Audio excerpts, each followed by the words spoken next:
Hello दोस्तों, आप सभी का स्वागत है हमारे यूट्यूब चैनल मस्ती विद अभिषेक में। फ्रेंड, आज की इस वीडियो में मैं चर्चा करने वाला हूं संविधान के महत्वपूर्ण टॉपिक संघ की कार्यपालिका पे। तो चलिए फ्रेंड शुरू करते हैं कि भारत के नियंत्रक और महालेखा परीक्षा की नियुक्ति कौन करता है ना। भारत के नियंत्रक और महालेखा परीक्षा की नियुक्ति कौन करता है, तो ये आपका राष्ट्रपति करता है ना। उसके बाद फ्रेंड देखेंगे कि राज्यसभा का पदेन अध्यक्ष कौन होता है ना। राज्यसभा का पदेन अध्यक्ष कौन होता है, तो ये आपका उपराष्ट्रपति जी होते हैं ना फ्रेंड। उसके बाद देखेंगे कि राष्ट्रपति का पद अधिकतम कितने महीनों के लिए रिक्त रह सकता है ना। राष्ट्रपति का जो पद होता है वो अधिकतम कितने महीनों के लिए रिक्त रह सकता है, तो ये आपका 6 महीना हो गया। उसके बाद है कि भारत वोट पड़ने पर निर्णायक मत कौन देता है ना।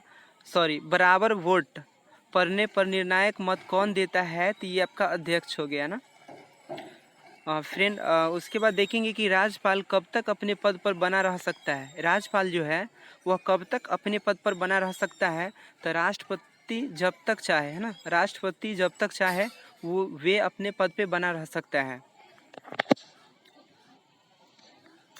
फ्रेंड। उसके बाद है कि वित्त विधेयक कहाँ पेश किए जा सकते हैं, है ना। वित्त विधेयक जो है वह कहाँ पेश किया जा सकता है, तो ये आपका केवल लोकसभा में है ना।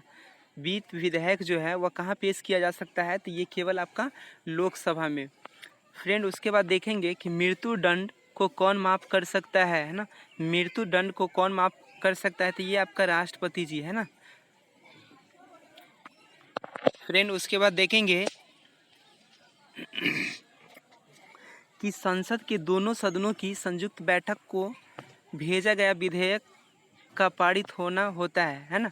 संसद के दोनों सदनों की संयुक्त बैठक को भेजा गया विधेयक का पारित होना होता है, ये आपका उपस्थित सदस्यों के साधारण बहुमत से है ना। उपस्थित सदस्यों के साधारण बहुमत से। उसके बाद देखेंगे कि यदि राष्ट्रपति त्यागपत्र देना चाहे है ना, यदि राष्ट्रपति अपना त्यागपत्र देना चाहे तो वह अपना त्यागपत्र किसे संबोधित करेगा, तो ये आपका हो गया उपराष्ट्रपति जी। उसके बाद है कि केंद्रीय मंत्री परिषद के विरुद्ध अविश्वास प्रस्ताव कहाँ प्रस्तुत किया जा सकता है। केंद्रीय मंत्री परिषद के विरुद्ध अविश्वास प्रस्ताव कहाँ प्रस्तुत किया जा सकता है, तो ये आपका केवल लोकसभा में फ्रेंड। ये क्वेश्चंस डाटा एंट्री ऑपरेटर में पूछा जा चुका है ना। उसके बाद देखेंगे फ्रेंड कि संसद में शामिल है ना। ये काफ़ी इम्पोर्टेंट है फ्रेंड। संसद में जो शामिल है ये आपका राष्ट्रपति, राज्यसभा और लोकसभा। संसद में कौन कौन से शामिल है, तो राष्ट्रपति, राज्यसभा और लोकसभा। उसके बाद है कि लोकसभा द्वारा पारित धन विधेयक राज्यसभा द्वारा कितने समय के अंदर पारित किया जा सकता है। लोकसभा द्वारा पारित धन विधेयक राज्यसभा द्वारा कितने समय के अंदर पारित किया जा सकता है, तो ये आपका 14 दिन के अंदर है ना। 14 दिन के अंदर फ्रेंड। उसके बाद है कि भारत के नियंत्रक और महालेखक परीक्षक की रिपोर्ट की समीक्षा करने वाली संसदीय समिति होती है, तो ये आपका लोक लेखा समिति कौन होता है, ये आपका लोक लेखा समिति फ्रेंड। उसके बाद देखेंगे कि लोकसभा की शून्यकाल की अधिकतम अवधि कितनी होती है। लोकसभा के शून्यकाल की अधिकतम अवधि कितनी होती है, तो ये आपका 1 घंटा का होता है।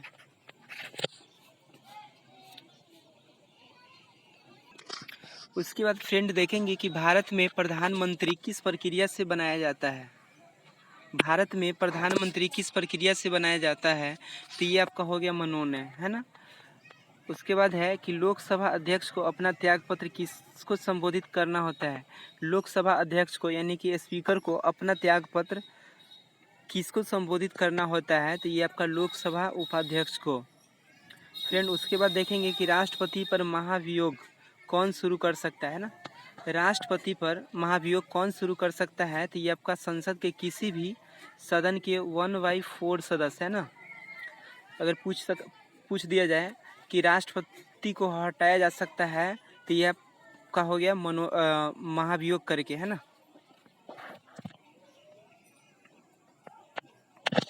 फ्रेंड उसके बाद है कि संसद के दोनों सदनों में प्रश्नकाल के ठीक बाद के समय में क्या कहा जाता है ना। संसद के दोनों सदनों में प्रश्नकाल के ठीक बाद के समय को क्या कहा जाता है। तो ये आपका शून्यकाल हो गया ना, जीरो हॉल। उसके बाद फ्रेंड है कि संसदीय प्रकार की सरकार की एक प्रमुख विशेषता क्या है ना। संसदीय प्रकार की सरकार की एक प्रमुख विशेषता क्या है। तो ये आपका हो गया संसद के प्रति मंत्रिपरिषद का सामूहिक उत्तरदायित्व। संसद के प्रति मंत्रिपरिषद का सामूहिक उत्तरदायित्व दोस्तों ये काफ़ी इम्पोर्टेंट होगा। फिर उसके बाद है कि नागरिकता प्राप्त करने के लिए शर्तें निर्धारित करने वाला सक्षम निकाय कौन सा है ना। नागरिकता प्राप्त करने के लिए शर्तें निर्धारित करने वाला सक्षम निकाय कौन सा है। तो ये आपका संसद हो गया। कौन है? संसद। उसके बाद है कि संसद की किस वित्तीय समिति में राज्यसभा का कोई प्रतिनिधित्व नहीं होता है ना। संसद की किस वित्तीय समिति में राज्यसभा का कोई प्रतिनिधित्व नहीं होता है। तो ये आपका प्रांकलन समिति है ना। कौन सा हो जाता है? तो प्रांकलन समिति। फ्रेंड उसके बाद देखेंगे कि भारतीय संसद में लोक लेखा समिति का अध्यक्ष कौन होता है। भारतीय संसद में लोक लेखा समिति का अध्यक्ष कौन होता है। तो ये आपका विपक्षी दल का नेता होता है। कौन होता है? विपक्षी दल का नेता। उसके बाद है फ्रेंड की राष्ट्रपति पर महाभियोग की विधि किस देश से अपनाई गई है। दोस्तों ये काफ़ी इम्पोर्टेंट होगा है ना। राष्ट्रपति पर जो महाभियोग लगाया जाता है वह किस देश के संविधान से लिया गया। तो ये आपका यूएसए से है ना। कहाँ से लिया गया है? तो ये आपका यूएसए से। फ्रेंड ये काफ़ी महत्वपूर्ण होगा।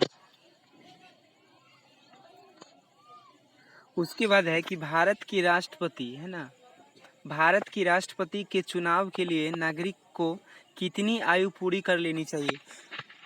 अगर कोई व्यक्ति राष्ट्रपति बनना चाह रहा है ना तो उसकी उम्र कितनी होनी चाहिए। तो उसका उम्र 35 वर्ष होनी चाहिए ना। यानी कि भारत के राष्ट्रपति बनने के लिए उम्र कितनी होनी चाहिए? तो 35 वर्ष होना चाहिए। उसके बाद फ्रेंड है कि भारत के राष्ट्रपति द्वारा राज्यसभा में कितने सदस्य मनोनीत किए जाते हैं ना। भारत के राष्ट्रपति द्वारा राज्यसभा में कितने सदस्य मनोनीत किए जाते हैं। तो ये आपका 12 सदस्य है ना। अगर पूछ दे फ्रेंड कि टोटल कितना किया जाता है तो 14 किया जाता है ना। लोकसभा से कितना किया जाता है तो 2 और राज्यसभा से कितनी की जाती है तो ये आपका 12 है ना। और टोटल पूछ दिया जाए तो ये आपका हो गया 14।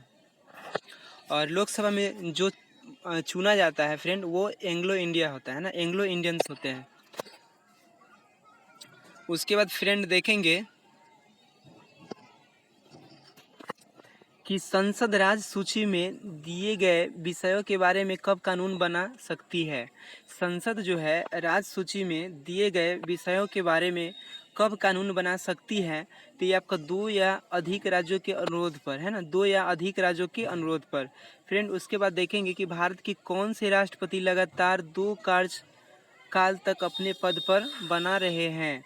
भारत के कौन राष्ट्रपति जी हैं जो लगातार 2 कार्यकाल तक अपने पद पर बने रहे हैं। तो ये आपका डॉक्टर राजेंद्र प्रसाद है ना, देश रत्न डॉक्टर राजेंद्र प्रसाद जी। तो फ्रेंड आज के लिए इतना ही, फिर मिलते हैं आपके साथ नेक्स्ट वीडियो में।